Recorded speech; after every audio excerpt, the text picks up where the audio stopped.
Vulnerability Management Metrics. 15 KPIs to measure and mature your program.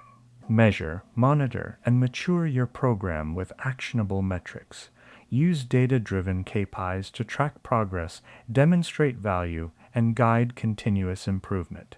Last week, we continued our series on 10 best cloud practices for the modern enterprise. This week, we will focus on measuring, monitoring, and maturing your program using actionable metrics. Utilize data-driven KPIs to track progress, demonstrate value, and guide continuous improvement. A fundamental principle of management, often attributed to Peter Drucker, is that you can't improve what you don't measure. This is especially true for vulnerability management. Without a robust set of metrics and key performance indicators (KPIs), a security program operates in a vacuum. It becomes impossible to track progress, demonstrate value to the business, identify process bottlenecks, justify investments, or drive continuous improvement. A data-driven approach, built on a foundation of meaningful and actionable metrics, transforms vulnerability management from a series of disconnected activities into a measurable and optimizable business function. Metrics serve multiple critical purposes. For technical teams, they provide operational insights into the efficiency and effectiveness of their tools and processes. For security leadership and executive management, they translate complex technical activities into the language of business risk, compliance, and return on investment. A well-designed metrics program is the engine of a mature vulnerability management lifecycle, providing the feedback loop necessary to move from a reactive posture to a proactive, continuously improving one. Tailoring metrics to the audience. Effective reporting requires that metrics be tailored to the audience consuming them. A single dashboard rarely serves all needs. A mature program will track and report on several categories of metrics. Strategic metrics for executives board. These are high-level metrics focused on overall risk posture, business impact, and program value. They should answer questions like: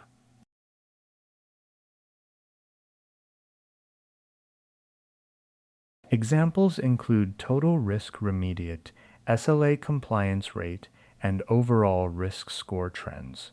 Tactical metrics for security management. These metrics track the performance and efficiency of the vulnerability management program. They help managers answer questions like: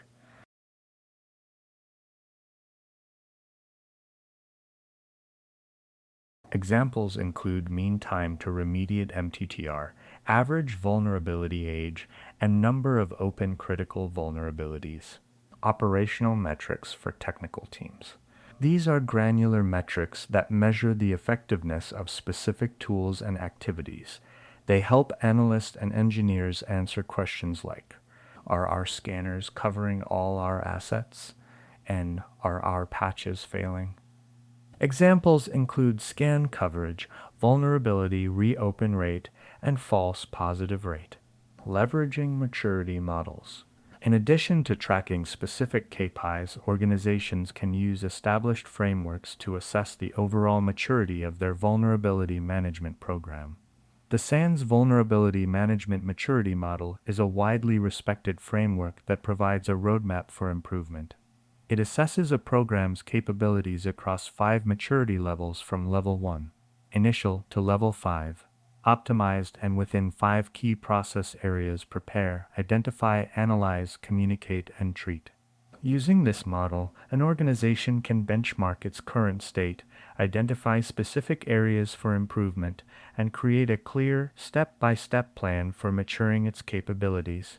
For example, an organization might find it is at Level 2 in Analyze because it still relies heavily on CVSS scores, and set a goal to reach Level 3 by incorporating threat intelligence and asset criticality into its prioritization process.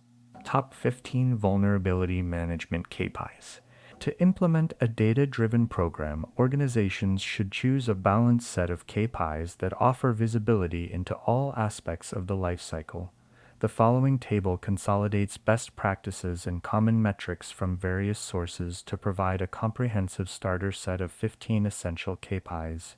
discovery and coverage metrics. 1. Scan coverage, the percentage of total known assets that are successfully covered by vulnerability scanning. A low number indicates significant blind spots. Operational strategic metric. 2. Asset inventory accuracy, the percentage of assets in the security inventory that match the records in the central CMDB or ground truth. Measures the reliability of the asset foundation. Operational metric. 3. Scan frequency, the cadence at which assets are scanned, for example, daily, weekly. Measures the timeliness of vulnerability detection. Operational tactical metric. Prioritization and risk metrics.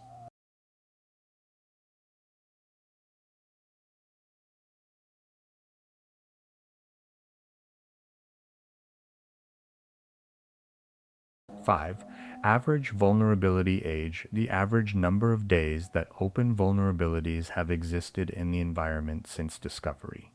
An increasing age points to a growing backlog. Tactical metric. 6. Risk score, exposure score, a composite score, often provided by platforms like Microsoft Defender, that quantifies the overall risk posture of the organization, a business unit, or a specific asset. Strategic metric. Remediation efficiency metrics. 7. Mean time to detect NTTD, the average time elapsed between the introduction or public disclosure of a vulnerability and its discovery by the organization's scanners. Operational tactical metric. 8. Mean time to remediate MTTR, the average time it takes to successfully remediate a vulnerability after it has been discovered. This is a crucial metric, often tracked per severity level. Tactical strategic metric. 9. Time to patch, a more specific metric that measures the time between a vendor's release of a patch and its successful deployment in the environment. Operational metric.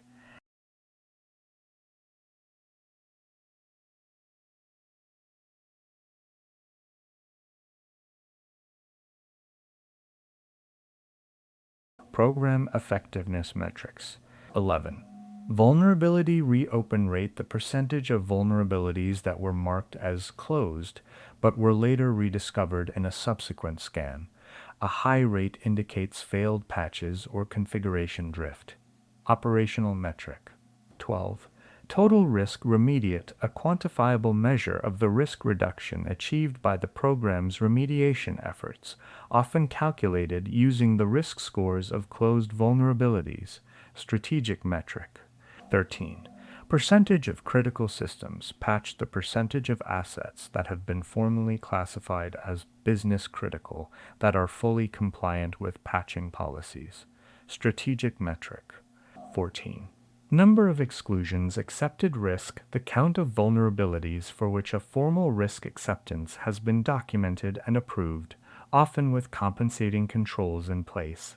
Tactical strategic metric. 15. Cost per vulnerability remediate, a financial metric calculated by dividing the total cost of the vulnerability management program, tools, staff, etc. by the number of vulnerabilities remediate. Helps assess efficiency. Strategic metric. It is important to recognize that these metrics are not just for passive reporting, they are diagnostic tools. For example, a high MTTR is not simply a bad number to be reported.